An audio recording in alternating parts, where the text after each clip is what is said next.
we've hit 11 o'clock. So David, do you have anything to share with us to start? I do. Good afternoon, everybody. Welcome to our second virtual learning lab. And as we talked about before, we'll be doing this as we go along.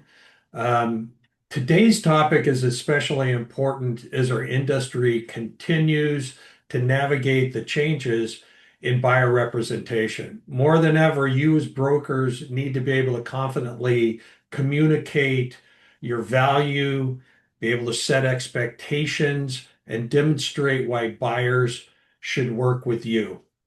We're fortunate to have Trevor, our branch manager of our Newburgh and McMinnville office. Trevor's also an M5 coach, and he's going to lead the discussion today on buyer representation. Trevor will share some practical ideas and strategies that you can put to work right away.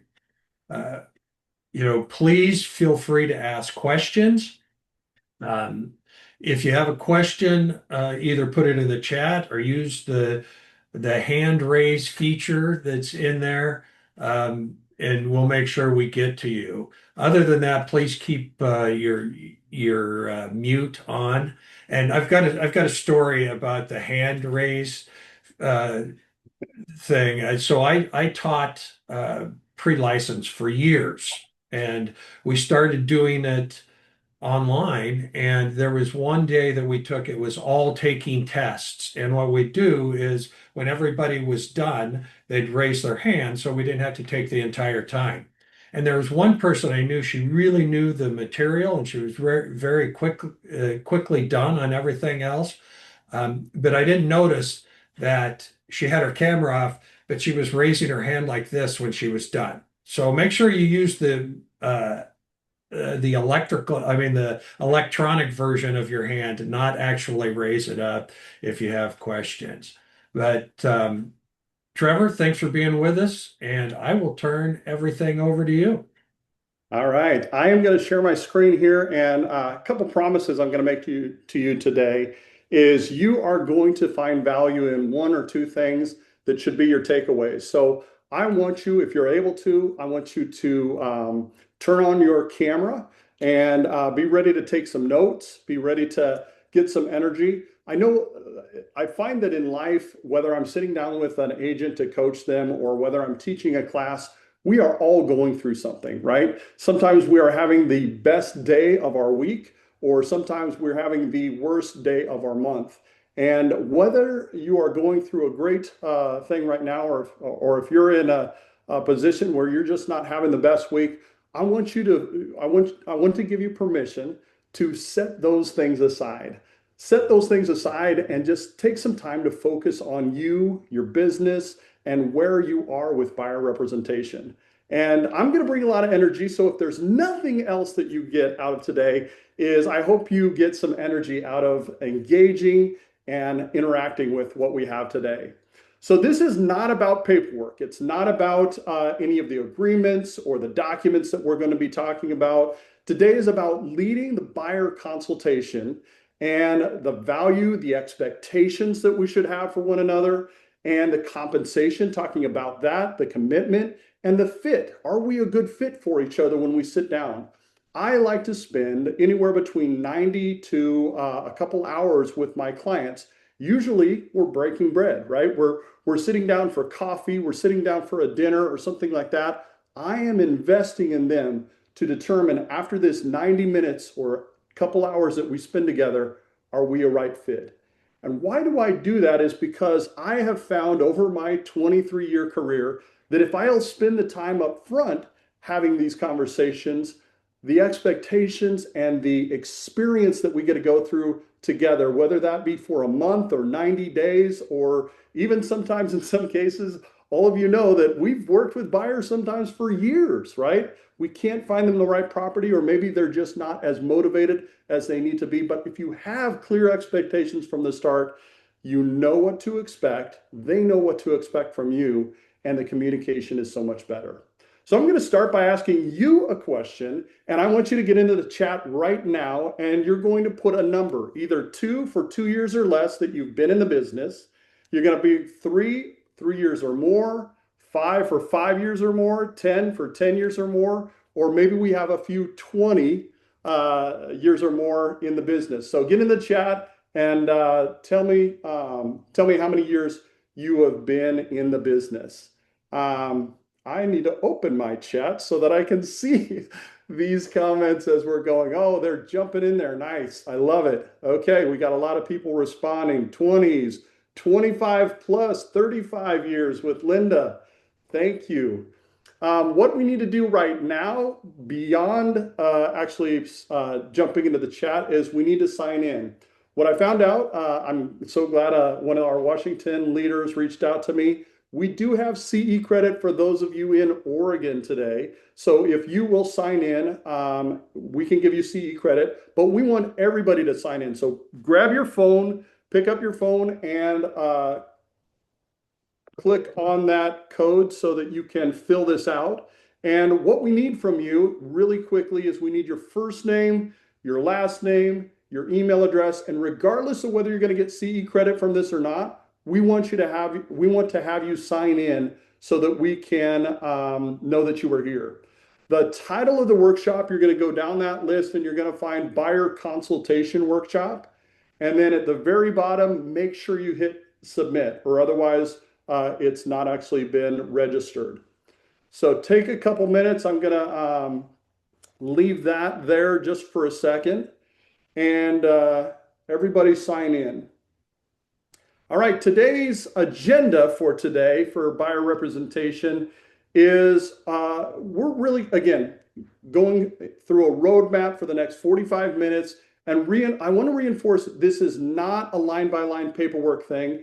We're going to help you to understand the value that we help buyers understand what representation really means. We're also going to talk about the conversation that we have, how we present agreements clearly and confidently.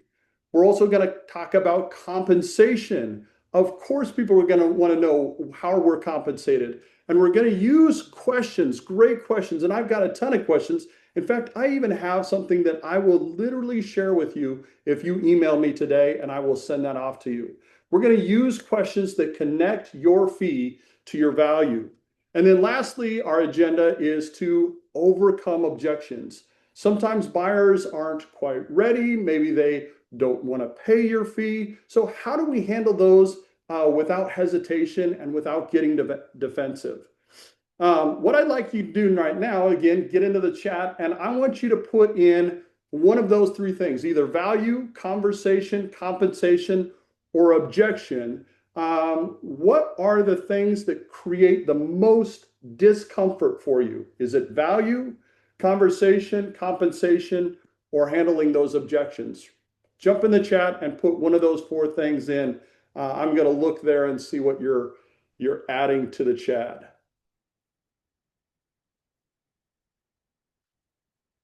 Compensation, value, compensation, value proposition. Love it. Okay. So now we're going to talk about what is the problem. The problem is that too many agents are going into this conversation, or they're meeting with a buyer for the first time at a property, and they're just hoping for some loyalty, right? Instead of leading towards having a commitment, getting a commitment from the person on the other side. Of course, if you're going to unlock a door, you have to get a signature, right? It might be for that one and only property, but beyond that, how are we going to set the tone and create an opportunity to have a conversation with them, whether that be in trying to win somebody over right there over the kitchen table that's of the house that you're showing, or inviting them to go for coffee after you've shown that property and saying, hey, you know what? I really like having met you. I really love helping people find homes. And so what I'd like to do is just sit down with you and see if we might be a good match to work together. So we're going to create a mind shift here. Most buyers think our job is basically send in listings, open some doors, and that honestly is the lowest value of the version of what we do. Our real value is helping them make a wise decision, avoid the mistakes that they might run into and not know that they could be mistakes.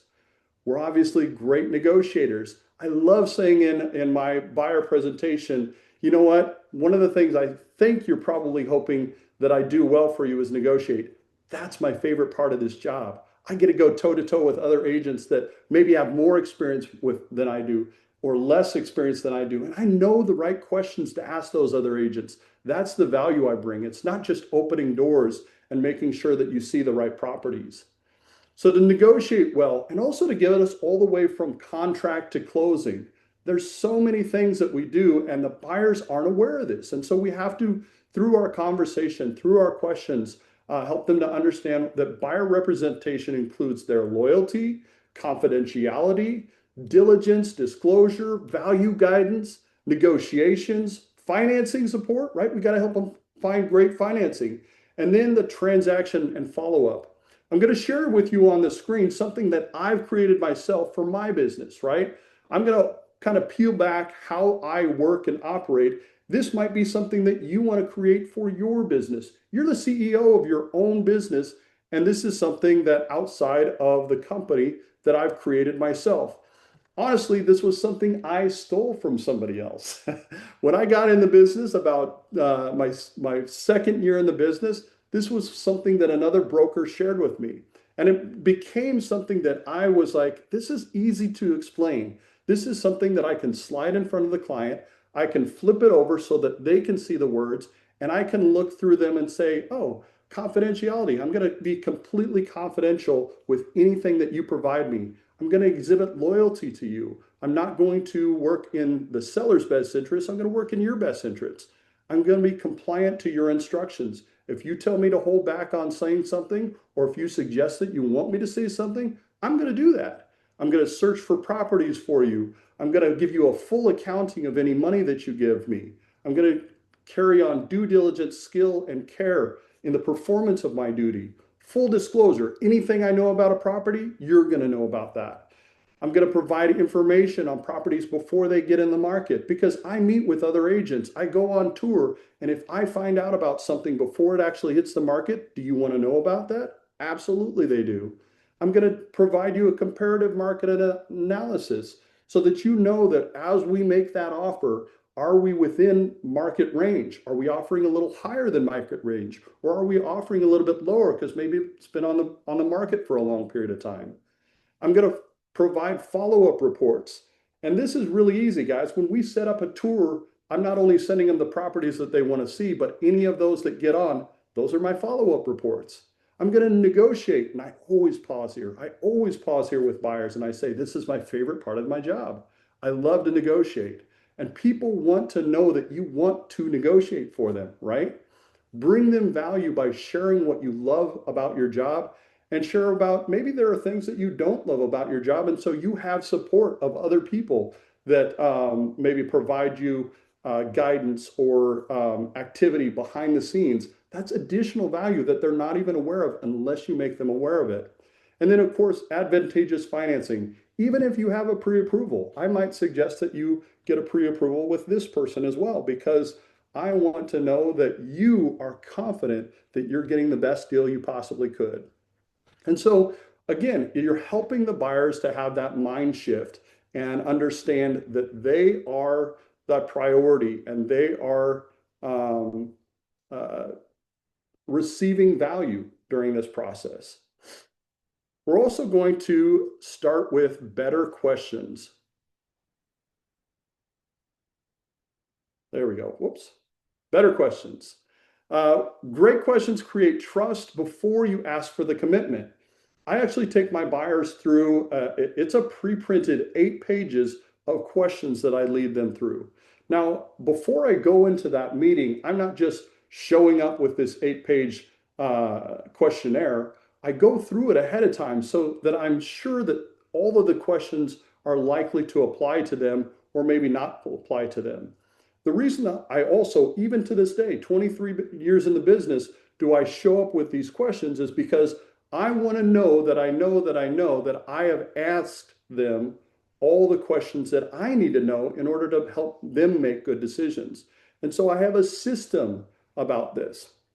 I'm going to share with you some of the questions. And actually, I want you to either jump into the chat or feel free to unmute yourself and tell me one of the questions that you guys think is, wow, I love this question. I love asking my clients this question.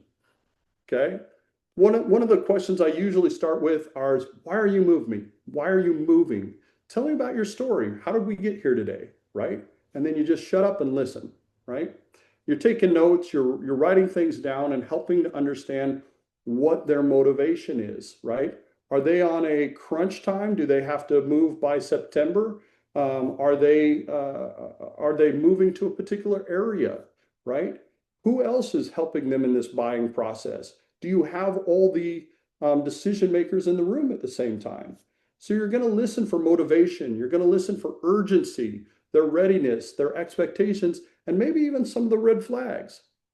What are other questions? Anybody else putting questions in the chat of good questions that you like to? And yes, I saw, can we get a copy of that? Yes, you can get a copy of that from me. All you have to do is email me. David, if you have a chance, or could you type in my email into the chat just so that I'm not trying to do too many things at the same time here? Sure, and we'll send out any of your documents. We'll send them out together along Perfect. with the slides that we have. So Perfect. we'll So get all you're of. not even going to have to email me. But You're I'll going put to your get this email in there information. too. Awesome. Awesome. Another great question. What would make this move a win? Right? I'm trying to help you win. What an open-ended question like that helps people to reflect inward. And again, motivation comes out. Red flags might come out. Okay. What makes you most nervous about this process? This is where you'll find that sometimes people have done this before and they had a great experience or they had a really crappy experience, right? If they had a great experience, why aren't they working with that agent again, right? Maybe they're retired, maybe they moved, or maybe they're had worked with an agent in another state. So you're asking those questions to help understand what was great about the experience in the past, what was really bad about that experience, and can I assure them that I'm not going to do those things? Maybe their agent was not great at communicating. Well, I have a policy. I've created a policy for myself, and I tell my clients, hey, if I don't communicate with you at least once a week, every single week, I owe you $100 at closing. Do you know how many times I've ever paid out on that $100 at closings? Zero times. It holds my own feet to the fire. It assures the buyer or the seller on the other side that I am committed to communicating, right? I never pay out on that, but it's an assurance to them that I am willing to put my money where my mouth is, right? So what are you nervous about? What can you expect from me as your agent? I'm sure you probably want to know that, right? Okay. Another great questions. What would make this experience a 10? A 10 out of 10 for you. I want to make this an experience. This isn't just buying a home. This is an experience that we're going on. And the exciting thing is it may last only a month. It may last 2 months. It may last 2 years, but I'm committed to the experience with you. Here's another thing that I tell my buyers and sellers as I'm going through this process. I usually pause and I say something like, one of my expectations, while the compensation, it's really important, don't get me wrong. I am here to earn a commission and I want to earn that commission by doing awesome work for you. But more important than my commission is the experience that we have together and the trust that I know that you're going to refer me at least one person, if not three people within the period of time that we're together. What have I done right there? The minimum is one, right? They're going to refer me at least one person, right? And maybe even three people during that period of time. And how I explain that is you're going to start having conversations. It's just like when you bought a car, right? What's the last car you bought, right? Oh, it was a Toyota Camry. As soon as you started looking for Toyota Camrys and going to lots or looking at things online, didn't you just see them everywhere, right? They were all over the place. And so as soon as you start buying a home, guess what happens? You're going to have tons of conversations with your parents, with your siblings, with your aunts and uncles about this process that you're going through. And I want to make that experience so awesome for you that you're going to want to send me those people. Can I expect that of you? right? Well, I'm not sure yet because we haven't signed anything. We're not sure. Well, that's going to be my expectation as long as you're okay with that. Okay. And so we start with setting expectations. And I don't just say that once during the period of time, right? It's every time we get together. Hey, I go show them two or three homes. Hey, have you guys thought of anybody or have you had any more conversations recently about buying or selling or buying your next home? Who have you talked to? Anybody at work? Anybody in your family? Oh yeah, yeah, we had conversations with this person. Wow, are they interested in doing this process? Well, they're probably 6 months. What would be the best way to put us in touch with each other? Well, maybe they're not ready for that now, right? We'll always get objections, right? Until there's trust there. But I'm telling you, 9 times out of 10, when you start having that almost every time you meet and just saying, hey, have you had any more conversations about buying or this process that you're going through with anybody at work or anybody in your family? More often than not, you're going to get at some point, yeah, we had a conversation with so and so. In fact, I think we want to put you in touch with them because we love working with you, right? And so you're asking in a soft way, but also in a direct way. When you're direct with people and you set expectations and they know what to expect of you, it usually almost always is a better experience. What other questions can you guys think of? Oh, there's 7 new things. Who are all the people that will help this purchase? Great question. I like that. Let's see who. See here. See who. What are your must-haves and deal breakers? Nice one, Heidi. What are your needs? Okay, good one, Sabrina. How long do they plan to live there? Yeah, that's important, right? If they're only planning to live there for a couple of years, you might need to know that because, hey, I want to make sure that we're getting a property that I can sell again for them in a couple of years and that they're actually going to gain some value out of that. And you're right, it might be a stepping block or something like that along the way. I'm going to pull back again the curtain, show you what I use. This So is my, Trevor, we yeah, we have a question here that uh-huh. says, do you state what you expect from them during this? Absolutely, yeah. Uh, and that's part of this script that I use. It's both a script and a questionnaire, right? So I'm going through this, some of the first questions. Like I said, tell me about why you're considering making this move. Now, this is an 8-page document that I've created myself and stole questions. I swear to you, like probably once or twice a year, I get a new great question, and I'm like, oh, I'm going to add that to my repertoire. I have so many questions in here, guys, that now it's a matter as to before I go into that appointment, I'm circling or I'm putting a star or a check mark next to the questions I'm going to ask them, and I'm scratching out the questions that either I already know or doesn't necessarily apply to these people, right? But I've got tons and tons of questions. Deadlines for locating a home. I want to know, are we working is it an investment property? Is there a 1031 exchange involved? Is there a required move-in date, right? If I don't ask the question, I don't know what to expect of them. A good one I always find is there anybody else going to help you with this purchase? That's when you peel back that, oh yeah, like my grandma's planning to give us $20,000 on this. Oh, that'd be good to know, right? That definitely your your mortgage person is going to need to know that. And we're going to need to vet that money and make sure that we know where it's at and how it's going to get to us, right? And so I am setting up, and what's beautiful is when I know all the answers to these questions and I'm introducing them to my preferred mortgage person, then it makes their job even easier. If I can add value to everybody around me, those are huge wins, not just with the client, but the people that I'm giving referrals to. And when you give and give and give to other people, what do they want to do in return? They want to give back. They feel like they owe you. And so by going through these type of questions, now here's another cool section that I'll share with you is under the general contact information. I asked this early, and then I asked them, will you rank this for me? What's the most important email that I need to send out? Why would I want them to rank whose email is most important or whose phone number is most important? Because I'm trying to peel back the layers of the onion as far as who's the decision maker in this duo or in this trio that is purchasing this property together. Who is the person that I really is making the decisions behind the scenes?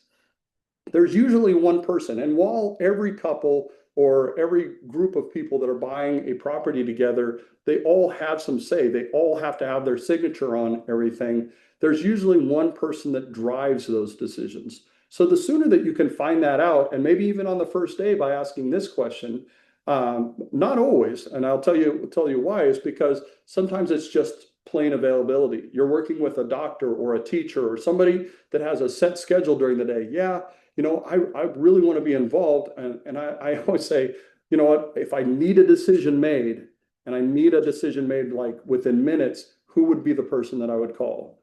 Well, if it's during the day, you would call this person, but definitely loop me in because I need to know about it even if I'm not available. Okay, now you just found out who your decision maker is. Okay. Are you going to be out of town anytime during this process? What's the best way to reach you on these phone numbers? Okay. There's lots and lots of questions through it here. And then there's little scripts. I want to pause here and ask an important question. It's a question I already know they're going to say yes to. We provide value in making sure we do a really thorough search for our clients. And we have a system that we set up to send you properties. I know you're probably already seeing them on Zillow or whatever other program that you're looking out there. But I have this system set up so that we can communicate and I can see the most exciting properties to you. You get to say, I love this one, I love this one. And the beauty is I get to see behind the scenes what you're liking or loving on the search process. And when you do that, I am, and here's another little script that I throw out to people, and this is literally true for me. So don't ever say something that isn't true for your business. But I do such a thorough search for my people. I ask so many questions, and I ask them to talk amongst each other at times. Are you hearing what she's saying? Are you hearing what he's saying? Is that for over 40% of the time, I find the house for you before you ever find it. And I know that statistic is true for my business. And it's because I ask these questions. And the second thing I do is I make the process exciting when we go out on tour. Hey, is it okay with you that every time that you send me 2 or 6 properties that you want to go out and see on a particular day for a tour, that I get to throw in 1 or maybe even 2 surprise properties, right? Now they're anticipating, what is he throwing in here that we haven't already seen, right? Maybe they have seen it, but maybe they didn't consider it because it was slightly outside of their area. Or maybe it was slightly lower in price or higher in price, right?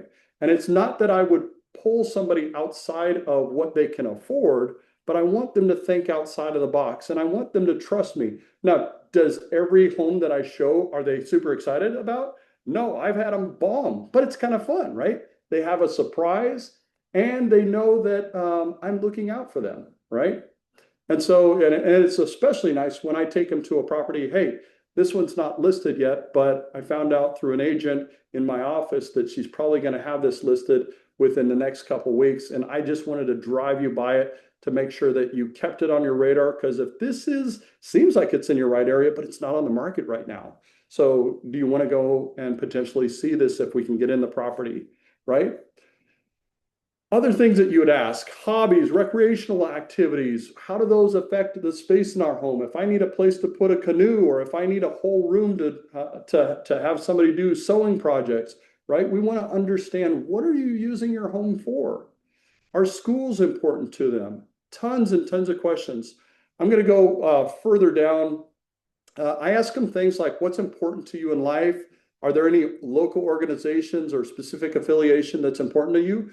And I ask that in a way that it doesn't harm us, as far as I want to know, like, some people have a church that they want to live nearby, but I don't want to say, do you have a church that you need to live by, right? Is there anything that's really important to you that you want to be connected to, right? Do I want to understand where you work, where you live, and are we trying to find someplace in the middle, or are you okay working outside of these territories?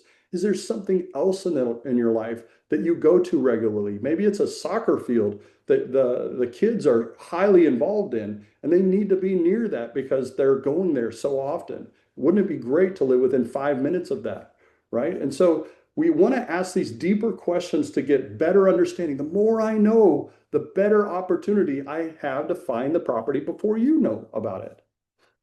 What did you not like about the process of working with your agent before? Again, now I'm digging into their past, right? But if I don't ask these type of questions, I don't get answers. And if I start making the same mistakes that their previous agent made, and that's not why they're not working with that person, now I'm getting into an area which they'll probably be upset with me as well, right? What did you like about working with that person?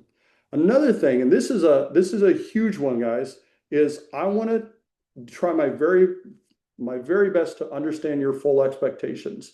And I'm going to write down questions. As they have questions, I always pause during this, right? I'm going to say, do you guys have any questions for me at this point? Because I'm sure you came into this meeting with some questions on your mind. And I don't answer those immediately, right? I don't want to be taken off guard. I know that probably at some point during this process of helping them to understand the buying process, we will talk about those. But I'm going to write them down. Questions that you have are important. And by the end of our time together, we're going to go back to this list and we're going to make sure all those questions were answered. And if I can't answer a question, I'm going to go do some research and then I'm going to get back to you, right? Another thing that I love to do is I say, here's where you set yourself in their minds as a five-star professional, right? Who in your life have you worked with where you're just like wowed by their service? Could be an insurance agent that follows up with you every year and maybe make sure that you are paying the best that you can as far as the cost that they expend to you, right? It could be a mortgage professional. So I go through this list. Who in your life do you love working with? And then I say, tell me about that experience. Okay. So I listen to their story. Why did they enjoy that? Okay. I want to emulate what that person is doing. Then also, I get the opportunity to write down, do you mind if I get their name and what company they work for? Of course, I can look them up and find them. And do you happen to have their phone number, right? I'm going to write down their phone number. Now I'm starting to build out my business partnerships, right? Now I can call that person up the next day or sometime this week and say, hey, I just had the best conversation with people that know, like, and trust you. I call up this professional. They don't know me from Adam. I had the best conversation with this professional, or I'm sorry, with these clients that you have, and now that I have, because we just signed a buyer agency agreement. Did you know that they were moving? I wanted to see if you have time to meet for coffee next week, and we could just talk about your business and my business, and just see how we might be able to partner together. Because when I ask these folks, who is a five-star professional that you have worked with, they mentioned you. And so I want to meet with you. I'm very excited to meet with you, in fact. And I'd love to just have some conversation with you. And what this does is two things. Is number one, it puts you in the same category as the people that they already know, like, and trust. And then the second thing it does is it gives you an opportunity to extend that relationship and business relationships. Let's keep moving on. We've got about, we're at 11:30 right now. So I'm going to try to cut us off at about 11:50 in case you guys have any questions. And are there any questions at this point, David? I want to make sure I'm not just rambling on and not responding to things that people have. No, we don't have anything at this point. I'll let you Okay. know. All right. So the next part that we need to do is we need to teach what representation means, right? That goes back to that other handout that I had before. Oops, I'm not showing you the presentation. Uh, Teach what representation means, confidentiality and loyalty, right? Marketing guidance, value evaluation, our strategy and our negotiations, what we might do in certain situations, what we choose not to do. I literally had a text conversation with some of my sellers this morning. They were like, hey, how did that inspection go with the buyers? And I was like, well, here's how I typically handle it. I tend to give them space. I'll ask the question once, maybe over the phone, but if I send out an email that's saying, hey, are you guys going to send, usually that invokes a repair addendum that gets sent over, right? So I advise my clients throughout the process of here's how I typically handle it. Would you like me to handle it differently? And most often the clients are going to say, oh, no, what you're doing is good. Thanks for letting us know that, right? And so I make sure people understand what I'm doing behind the scenes. I peel back the curtain. I make sure that they understand what is going on, right? Inspection guidance, repair strategy. I love going through it. When you say, and sometimes, right? Sometimes we actually hate it, but you still say I love it because every opportunity is an opportunity to learn, right? Maybe the repairs don't go as planned, and it always comes down to buyer and seller's motivation. But It's important for them to know that you are interested in doing these things, that you love doing your job. One of the other things that I try to help people understand is the team that I've put around me, right?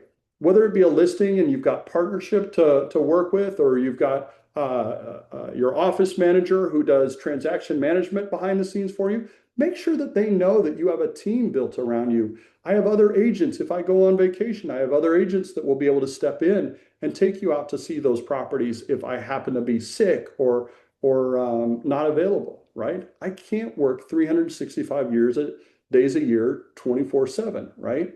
My job is not just to help you find a house. My job is to help you make wise decisions, protect your interests, negotiate well, and guide you from the first conversation all the way to closing. So make sure they understand what this representation truly means. Here's the part where we're going to set expectations early. This is before showings if possible. Sometimes you take them to that first property and then you help them to understand, here's my expectations moving forward. Before the offers, before the problems arrive, if you can set the expectations, this is what helps. Number one, how are we going to communicate, right? Is it okay that I reach out to you via text? Is it okay that we email and I follow up with a text to say, hey, you need to check your email? Is it okay that I reach out to you during the day by phone, right? Are they being realistic with your time, and are they being really realistic with their own time? How are we going to communicate? How quickly we're going to be able to respond. One of the things I always say to people, hey, have you noticed that I haven't even looked at my phone during this 90 minutes that we spent together? And it's buzzed a couple times, it's rung a couple times. It's because when I'm with my clients, I'm with my clients. I'm not worried about what's going on in my other business. And so unfortunately, if you reach out to me, there might be times that I don't respond for 10 minutes and sometimes even a few hours. But what I can assure you is that as soon as I'm available, I will be able to get back to you. Is that okay? Right? And I set the expectations so that they understand that, hey, I'm not at your beck and call. The other thing is I set expectations as far as my time. Hey, one of the things that I really try to do is I try to work from 9 to 5, just like most people do. But I realize that there are evenings that I'm going to need to take you out and see properties. There's probably even weekends that I'm going to need to get out and get us to see those properties. And I'm okay with that. But what I want to make sure that it's clear is that if you call me around probably 6:30, 7:30 at night, most often I will answer the phone if it's an emergency. But once we get past 7:30, 8 o'clock at night, I'm mentally not at my best because I usually start my work at about 7:30 in the morning. And once I hit about 10 to 12 hours of work, I'm just not at my best. And so usually if it can wait till the next morning, you're more than welcome to text me, but please don't expect a response that night. And do I make exceptions to that? Yes. But if I immediately make expectations that they can call me at 9:30 at night, and the first time that I pick up, I'm like, what's going on? Right? There's this fear that I'm invoking that I'm afraid to lose them, right? I'm not a professional. I'm I'm whatever they want me to be, be honest with you. So set those expectations of how quickly you'll respond, how decisions get made, right? I'm going to loop you both into all of these emails. Have you ever worked with divorcing couples? Gosh, that can be sometimes a nightmare, right? Because maybe they don't communicate very well, and that's the whole reason that they've gone through this divorce. How are those decisions going to be made? Am I allowed to text you individually? Do I even want to text you individually? More often than not, I'm saying, okay, thanks for the text, and then I loop in the other person. Is that okay that I do that? See, I'm setting expectations from the beginning, because as soon as you start doing stuff that's outside of those expectations, you can say to them, you know what, remember when we talked about in the beginning how I was going to communicate? I wasn't going to leave your spouse out of any of or your ex-spouse out of any of the conversations. Let's pull this over. And they're almost always, they're like, oh yeah, yeah, I'm sorry. I was just trying to get an answer to a question. Okay, that's fine. Like, let's get this back into us rather than just me and you. Okay. What you can expect of me. Here's what I plan to do. Here's the portions of my job that I love doing. Here's the portions that I'm not great at doing, but I have support to do these things, right? What you can expect of me, of my time, my effort, my energy, and if plans change, what you can expect if you decide to cancel the contract, right? One of the things that I currently am doing, and I love our new contracts, guys. I got to be honest with you, the whole Oregon, at least in Oregon, having the new set of contracts that basically say, if you decide to cancel on me, there is a fee involved. Do you know of any attorneys that would spend tens and maybe 20 hours working on your case and not expect any compensation in return? Now, we don't require any money up front, right? We don't work that way in our industry. But we can write up our contracts where there is a cancellation clause, right? Hey, I've put in X number of hours. My expectation is we're going to see this from contract to close. And if you decide to cancel the contract early, there's a fee to that because my time is value and I expect to be compensated for it. And that's not to penalize you. There are things that will be out of your control, but in case it happens, you know what? I then have the choice to enforce that or not, right? I then have set an expectation that my time is valuable. And and you get to run your business how you want to. Some agents choose not to do that. That's their choice, right? But I'm going to coach and train my agents in my offices, especially that that is what I do, and that's what I hope that you would instill into your. Now, do we want $3,000 for not closing on something, or $1,500 or $5,000 for not closing it? Of course we don't, right? But we do want to be compensated for our time if all of a sudden something goes awry or something is unplanned.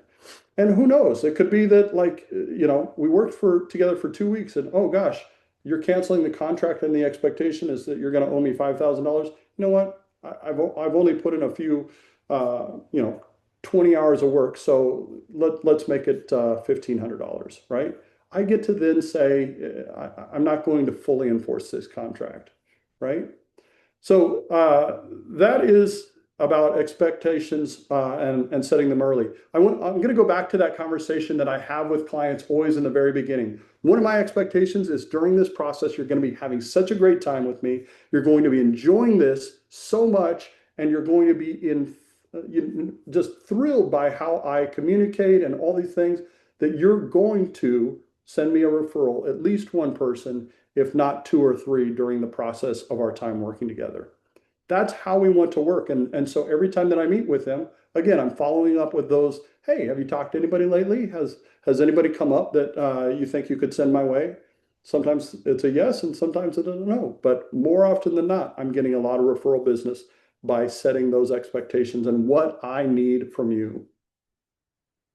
Asking permission to be honest. This is a great one because what this does is completely builds trust. Is it okay if the home is overpriced? You're going to ask permission to be direct before an emotional moment happens. This changes the relationship before you ever write an offer. So if I think your offer is kind of weak, is it okay that I speak up and say something? Because I've been doing this for a while, and I want to make sure that you're putting in the best offer that you can, especially if you're serious about a property. Is it okay that I speak my mind when we're writing up offers, right? We're not writing up one right now, but I'm getting permission to have that conversation so that if I do get to that point and they're writing up this crappy offer and I'm like, there's no chance. Hey, remember when we talked about at the very beginning that I would speak up and speak my mind if I thought your expectations was unrealistic? Guys, over my career, I have rarely fired a client, but by doing this, right, you can early on, instead of saying, I am going to go through the ringer with these people, I'm going to write up offer after offer that's lowball, right? You could allow them to do that once or twice to you, but if their expectations are not in line with your expectations, you can say, hey, it doesn't sound like that we're a good match. I thought we were, but you told me that I could speak my mind, and I feel like your expectations are unrealistic every time we're writing up an offer.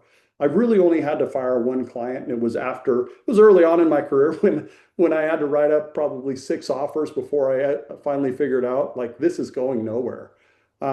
If something feels off, if walking away might be wise, if I see a crack in the ceiling, are you okay that I point those kind of things out? What's their answer going to be almost every time? Yes, Trevor, please. That's why we're relying on you. That's why we're paying you top dollar, right? And so that's where you're adding value. You're asking permission early to be honest with them. Presenting the agreement clearly. This, of course, is now we're getting into kind of the paperwork. While I'm not going to bring up the paperwork and stuff like that, because of course in Oregon, Washington, it's a little bit different. You're going to explain what the relationship is. You're going to explain what the responsibilities are. You're going to explain what your compensation is. And then you're going to confirm that commitment and put it in writing. And the agreement feels awkward when we have not created enough value first, right? We've got to go through that process of asking questions and spending time on them. I rarely ever open up what I would call my buyer's presentation. I do send them ahead of time, and I'm going to click over to that real quick, give you an example of what I send over to people early on. That is this one right here. I want to make sure they understand the home buying process, right? So that's the first page. I help them. This is again, and the company has their own version of this. I think it's in actually my other one that's right here. But I call it my A through M. M as in Mary, of what steps are we going to go through, right? Okay. And then what's the next thing that I provide them is my buyer service pledge, right? We talked about that earlier. This is something that I can send over to them in an email. And then when I meet with them for that 1 to 2 hour period of time of going through all these questions, I can say, did you have a chance to read through that? Did you have any questions about that? You're going to quickly find out, are they valuing your time? No, I didn't even look at it. Sorry. Well, why don't we go over that right now? Is that okay with you? Okay. Another thing I put in there is my clients' testimonials are my resume, right? I do give them my experience level, what makes me unique, what I enjoy doing, the caring approach that I have, the hard work that I'm going to put, the trusted advisor that I am. Don't go overboard on this stuff, but do explain the responsibilities and the relationship and the effort that you're going to put in. And then let your clients speak on your behalf. I'll be honest with you, I haven't updated this probably in 15 years. These people are 15 years older than these photos, and I pull this one up every time. Now I can go online and I could probably update this, but what people want to know is, do people know and like and trust you, right? It doesn't have to, and honestly, if you have never worked with a single client and you're a brand new agent, what I did when I started was I went to all my friends and I said, what is it you like about me? Can you speak to my character? And so if you look back in my LinkedIn profile, the very first few people that said nice things about me about LinkedIn have never bought a house from me, right? But they were willing to say things about my character. Trevor is a hard worker. Trevor puts forth a lot of effort in everything he does. He takes care of people. Now, I was a youth pastor before I got into real estate, and so I naturally enjoyed taking care of the kids and the families that I served. But as I got into real estate, those whatever you carried into this profession, that's you. That's what makes you unique, and that's what people are attracted to. And so that's what you need to get is let other people speak on your behalf about what they love about you. Trevor, we have one question. Yeah. It's do you have permission from the clients to use their photos in this? Of course I do. Yes, yes, yes.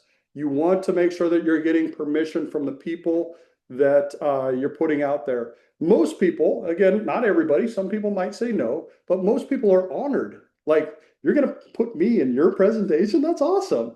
Like, we'd love to say something nice about you. So yes, absolutely. Great question. Please get their permission before you're using their information. And here's the thing too, is like, you don't need to make it difficult on them. I've literally, for some people, when I send out, hey, I'd love to get your feedback and or your testimonial on the work that we have worked on together. Here's a few things that other people have said about me, or here's just an example of what you might want to write. That way they're not spending a half hour trying to write something for you. They can literally, some people throw it into ChatGPT and say, make this better, right? And then they'll send it back to you. But absolutely, please get their permission before you're using any of their photos. Moving on, let's see here.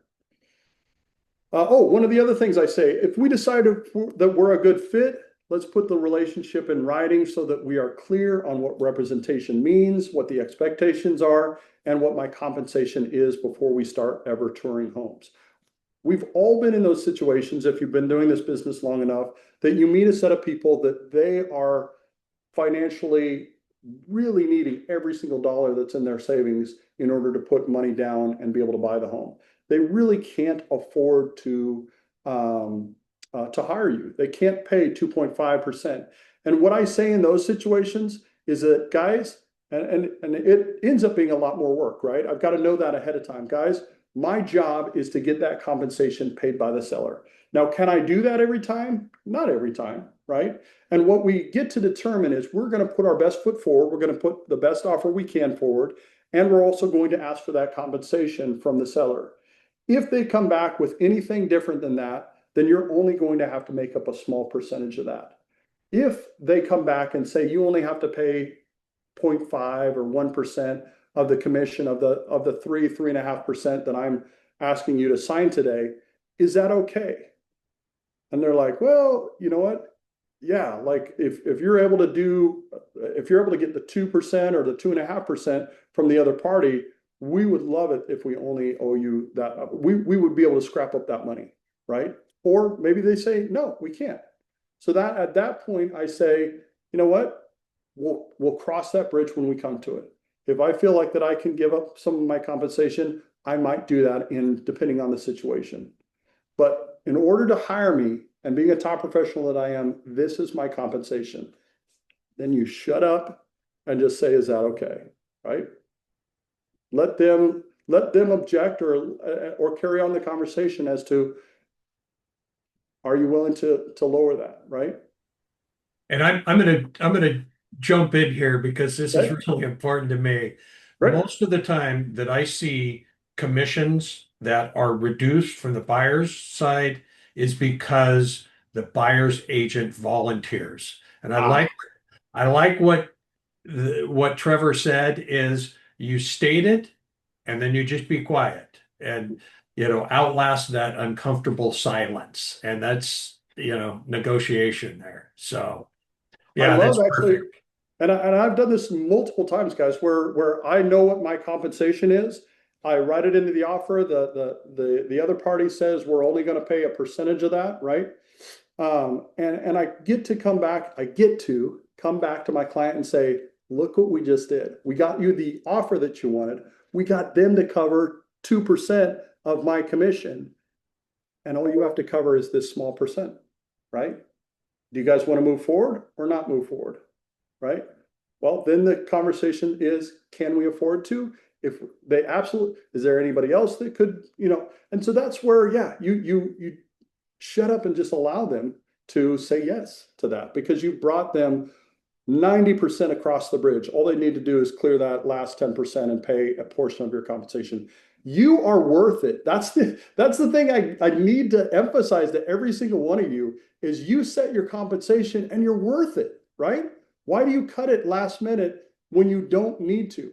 When you clearly have worked very hard for these people. And I'm telling you, every time you work for people that have no ability to pay your compensation, you're working 10 times harder for those people than you are anybody else. And so you are definitely worth it when you're writing up 4 and 5 and 6 offers to get one offer accepted, right? So don't budge on your compensation unless you get to the point to where you're like, in order to make this deal go through, this is my last resort. I'm not going to volunteer it, but I will be able to pull it together and drop it a little bit if I absolutely have to. But before I ever do that, I'm going to ask for that small percentage that they need to cover. Okay? Don't volunteer your compensation away. Keep on going here. We are at 11:54. Oh my goodness, we got a few more slides. Strengthening your compensation. Don't apologize for the professional compensation. Tie it to your value. Clarify before you're writing the offer because strong compensation is earned through strong value and clear expectations. Don't say something like, sorry, we have to talk about this now. It's my compensation, right? You're like, hey, I know you guys have this question. What are you going to pay me, right? Let's talk about that. I'm excited to talk about it. I love the value that I get to provide. In fact, if and just explain, here's the things I'm going to do for you, and here's what you are going to pay me. Discuss the seller paid options. We talked about that already. Avoid surprises because you're talking about it ahead of time. Stay professional, calm, and learn to shut up. Be okay with silence in the room. A lot of times that's the party on the other side just thinking through it. He's provided a lot of value. Wow, yeah, we don't want to lose this person. They obviously know what they're doing. Yeah, you know what? Yeah, we'll sign this. Let's go. Right? If that's and the other part is, and everybody's heard this script before. Hey, if I'm willing to bend on my compensation, how great of a negotiator or how poor of a negotiator I am if I'm volunteering that. Do you want somebody that's a poor negotiator, or do you want somebody that stands firm on what they believe their value is and what I believe your value is when we present offers to the other party? Right? Yeah, So that explains. We just had a question. What if they interviewed another agent who offered a lower commission? And I think you just said what you should say to them. yeah. You Are know, they going to do this for you? Are they going to do this for you? Are they going to cover all of this for you? Help me to understand. Are we talking apples to apples before we talk about just, oh, you got a lower offer? Well, then I'm going to bring my lower offer to you. Here's the lowest I'll go, right? It could be a complete, and that's exactly it. Use that script. Like, wow, the other person, it really feels that their value is only 2%. Okay, well, they're probably not a very great negotiator because they brought in a very lowball offer, and a lot of times that is, yeah. So know what you're going to say before you go into that. 5 questions to protect your compensation. Now, this might be the most valuable slide in the presentation. What are you expecting of me? Help you to understand what their expectations are. They being realistic with your time? How important is negotiation guidance to you? Well, wow, yeah, that's really important to us because you're okay. Well, that's definitely something that I love doing, right? How important is it to you that I help you evaluate price, the terms, the inspections, the repairs, the timelines, and the negotiation strategy? How important is that to you? That's what I love doing. Question 3, do you want advocacy or just paperwork help? This helps you to kind of determine, are they just looking for a scribe or are they actually wanting somebody that's going to go to battle for them? So if we find the right home now, do you want me to negotiate as your advocate or just simply help you submit paperwork? No, we want you to negotiate for us. Question 4, what if the seller is short? If the seller is not offering enough compensation to cover my fee, how would you want to handle that before we get into writing an offer? Oh, well, we've got, if you get us the right price, then we've got the savings to pay whatever okay, sounds good. Now I know again that I'm fully invested in, I'm not going to have to cut my compensation. It's about asking the right questions, right? Are you guys comfortable committing today, or do you need a little bit of time to think about it? Right? Assuming I can provide you the level of service that we just discussed, are you comfortable committing to work together under a buyer representation agreement? If I want the business, I have to ask for the business, right? And I always do that. I always do that at the table. I say, so guys, are we ready to work together? And more often than not, when you spend an hour and a half with them and many times close to $100 for lunch for them and you haven't eaten any of your lunch because you've been just scribing out notes and stuff like that, they realize how committed you are to this process. Are we ready to work together? I would say 9 times out of 10 when I've met with people that say, hey, we're totally cool with going to lunch for you and answering your questions and figuring out, but we're not making a decision today at lunch. 9 times out of 10, after you do that whole experience with them and you help them to understand the value, they look at each other and they're like, I'm ready to sign if you are, right? And some people, of course, set that expectation that they aren't going to sign that. And that's okay, right? But do what you say you're going to do and follow up quickly with them, right? It's okay that you don't get the business that you don't want to have. You don't have to beg for stuff. Keep your value, know your value. Handling hesitation without defensiveness. We are right at 12 o'clock. So if anybody needs to leave, of course, you can leave. We've got just a couple more slides to go. But people ask things like, why do I need to sign? I don't want to be locked in. I don't want to pay. Can we just see one house? Another agent will do it for less. The simple responses to these kind of questions are that the agreement clarifies who I represent, when I'm responsible for it, and how I'm compensated, and what we can both expect from each other, right? And can we see just one house? Well, today we can, but in order to move forward together, I need to know there's a full commitment from you. So after today, we either sign and we're going to work together for this period of time together, or we're not, and I'm okay with either, right? But if you want a top negotiator, if you want somebody that's an advocate for you through this whole process, then choose to hire me at the value that I know that I'm set at. Another agent will do it for less. Again, we already kind of covered that. Hey, if they're not willing to negotiate on their own behalf, how great are they going to be at negotiating on your behalf?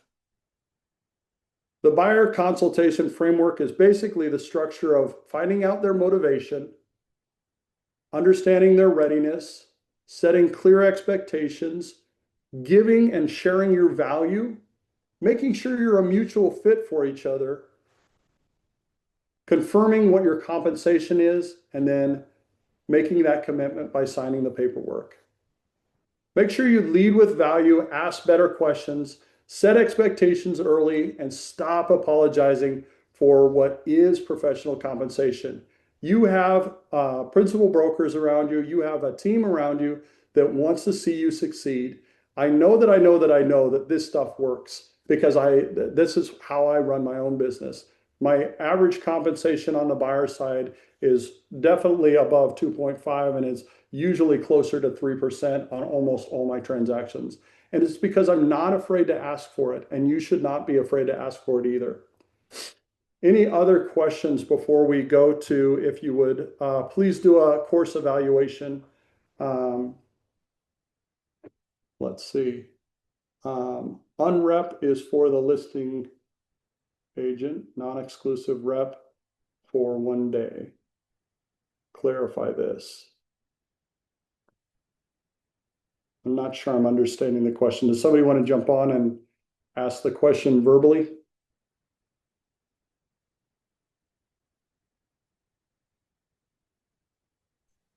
Yeah, you just said that the buyer said, we just want to see the house for the day. Well, we could just go see that house. You know, I'm like, we can't even cross the door frame without something signed. Yeah, well, obviously we have to have a buyer representation in order to unlock a door. So yes, we could do an exclusive for 1 day in order to get them through that threshold. But I'm saying moving beyond that point, we need to have a relationship, right? I'm not going to sign 12 of these every time you call me up. I'm not going to be at your beck and call. This is how I operate. Does that answer your question? So are you doing this 90-minute before, and then they're going to do a 1 day open? Or is this a 1 day open, then sit down to do the 90 day? Or the 90 So let's say it's a lead from online and they say they want to, okay, if it's they want to come and see my listing, then I don't have to sign a buyer rep agreement, right? I can open up my own listing because as soon as they come to the door, I'm saying, just to be clear, I'm not representing you. You're more than welcome to come see, just like I would open a home for an open house. Now, if I am meeting them at someone else's listing and I'm meeting them in the desire to hopefully win them as a buyer, then of course I'm not unlocking the door unless I have them sign that buyer rep agreement for opening that door for that day or that property. Okay, so I have to have that signed. We're not doing that unless we have that signed. And literally, if you have to walk away and say, sorry, I legally, I just cannot open this door unless I get the understanding that we are working together on this. And so, and that's, I'm representing you. Otherwise, where am I going with this? Yeah, that's, does that answer your question? Yeah, it just threw me for a loop when you said that. I was like, I'll meet them at one property, but after that one property, I'm not doing that with, especially the same people time and time again. I'm saying, hey, if we want to work together, why don't we go meet at my office, or why don't we go meet at this coffee shop? Somewhere either public if I know that nobody's back at the office, or back at the office if I know I'm safe and meeting this person for the first time. We're going to go through a process of just understanding if we could work well together. Is that of interest to you? No, it's not. Okay, have a great day. I'm sorry you didn't like this property. Don't ever call me again. No. You know, you get to run your business how you're going to run your business, right? If you want to open 12 different doors and have them sign a buyer compensation on each individual door because that's their expectation, then run around like a, you know, like a chicken with your head cut off. That's fine, but I wouldn't do that. That's not how I run my business. Are you going to give us those copies of the documents that you get referring to? Yeah, David just said at the beginning that when we send out, we're going to send out the whole set of presentation slides for you guys so that you can go back and see some of these things. And then also beyond that, yes, I'll be sending out the documents that I use for my business. Yep. Thank you. You're welcome. Any other questions? It's probably going to be faster if you guys unmute yourselves, flip on your camera, and I can hear you. I'm going to. Thank you from Lake Oswego. Good job, Awesome. Trevor. Thank you. Trevor? Anybody else? Any other questions? Go ahead. Trevor? Hi, Karen. How long have you been in the business? I started in 2003. I worked for a couple brokerages, and then I ran my own company for about 10 years. And then I've been a principal broker manager for offices for about the last 7 years. When you were an active agent, did you tend to do more buyers, more sellers, pretty 50-50? I've always been more or less a 50-50 agent. Of course, when you first get in the business, you're doing a lot more buyers. You tend to, just because it's hard to get listings when you don't have the experience of doing listings. But yeah. It's about the same for me. Okay. How long have you been in the business for? A little over 25. Nice. Okay. Yeah, when I started, it was a strong buyer's market. And if you had a listing, it was a long time before you got an offer. Yeah. Trevor, are you going to send out your questions? Yes. Questionnaire? Okay. Yeah, I'm going to send out my 8-page questionnaire to you guys. Yep. Chop it up. Use it your own. Any other questions? Unmute yourself. All right, David, I think we're going to wrap it up if there's nobody else left. Thank you for being here today, guys. We have more of these coming in the coming weeks. And I believe on the 25th, we have another virtual learning lab. We're very excited to bring these to you. Please keep showing up because you are going to learn some great things from some great people in our company. So excited for the future ones as well. Thanks again, David, for hosting, and you guys have a great week. Thank you, Trevor. Thanks, Trevor.